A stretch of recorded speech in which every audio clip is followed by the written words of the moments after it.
She just moved to a new home and hadn't gotten around to putting up curtains yet, but she didn't realize that she almost got herself killed because of it. Just as the woman unintentionally looked up at the window, a creepy figure in the building across the street, but suddenly caught his attention. Realizing that the stranger might be peeking at herself, the woman hurriedly got up to take a better look, but she didn't realize, before he could reach the window, the next moment, the strange figure suddenly disappeared.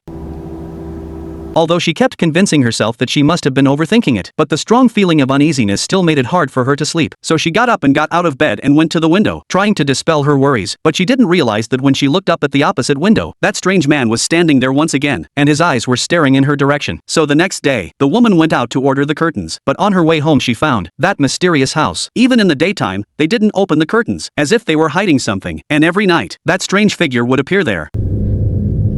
Although I think he's rude, but he didn't hurt me either. There was nothing to be done. Mary, the woman, could only choose to hold her tongue, only hoping that the curtains she had ordered would be delivered sooner. But she didn't expect it. When she and her husband came downstairs for a walk, the scene in front of her once again made her feel scared. There were a lot of police and paramedics there. It looked like there was some kind of major incident going on. Seeing this scene, Mary was very scared, although she didn't know what was happening, but she felt a sense of unease in her heart. The next day, the news reported the incident. There was a real murder in her neighborhood. The news said, "This is a serial murder case." The victims were all young women, but what was so puzzling was that the brutal murderer didn't want to get rich. The purpose of the crime is simply to fulfill his own desires. The police have no idea what's going on, and when she heard the story on the news, Mary was instantly scared out of her wits. She thought it had something to do with that creepy man, so she told Ellen what she had experienced in the past 2 days, but she didn't realize. Ellen listened to Mary's careful description. She thought she was too sensitive. While her husband was away at work, Mary found a cafe and used her computer to check the news about the murderer. After hearing the description of the only survivor, Mary's eyes suddenly widened in shock, because the girl in the video accidentally recalled memories a few days before the murder. She had a feeling that someone was watching her from the shadows, and this intuition was exactly the same as what she was feeling right now. So Mary's heart began to become more uneasy. She constantly felt that someone was following her, and as each passerby passed by in a hurry, she realized it was just a false alarm. Maybe she was just too nervous. So Mary went to the theater in front of her. She decided to watch a movie to calm her nerves. There were very few people in the theater. The woman took a seat in the center. Then she looked around and saw nothing unusual. She ate her popcorn in peace, but she didn't expect to see a strange figure. A strange figure sat directly behind her.